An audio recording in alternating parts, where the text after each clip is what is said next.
नमस्कार शेतकरी मित्रांनो, गारगाव येथील गणेश काळे दादा यांच्या प्लॉटवर आपण आलेलो आहे.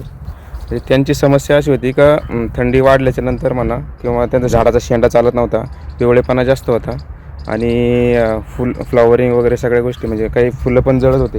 फुलं जळत होती. बरं, म्हणजे फुलं एकदम ड्रॉपिंग जास्त प्रमाणात होतं. ड्रॉपिंग जास्त होतं. आणि आज 15 दिवसानंतर त्यांच्या प्लॉटमध्ये आलो आहे. त्यांची ही जी जमीन आहे ना ती पहिल्यांदा दाखवतो. ही अतिशय चुनखडीयुक्त जमीन आहे. बघा, तुम्ही पाहत असाल की इथं एकदम अशी सफेद जमीन दिसते. असे खडे वगैरे भरपूर प्रमाणात त्यांची चुनखडीयुक्त जमीन आहे. परंतु आज त्यांच्या झाडाचा जो शेंडा आहे ना, नॅचरल जो असा निळसर रंग यायला पाहिजे तर तो आलेला आहे. आणि पत्तीला जी चमक आहे ती चमकसुद्धा वाढलेली आहे. एका झाडाला किती सेटिंग आहे दादा?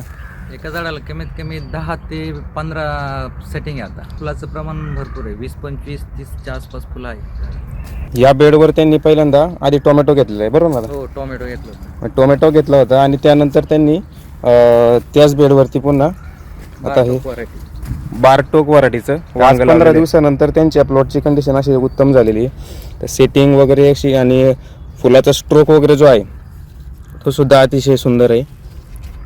आणि पानांची जी चकाकी ती वाढलेली आहे. म्हणजे स्ट्रेसमध्ये चाललेला प्लॉट पुन्हा रिग्रोथ घेतलेली त्यांनी आणि अतिशय जोमाने. आता शेंड्याची आपण जाडी बघू शकता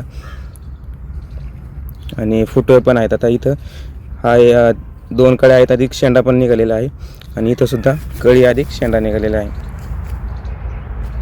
धन्यवाद. शेतीविषयक उपयुक्त माहिती मिळवण्यासाठी आणि नवीन तंत्रज्ञान जाणून घेण्यासाठी आमच्या चॅनलला सबस्क्राईब व फॉलो करा. अधिक माहितीसाठी संपर्क 97 65 171 171.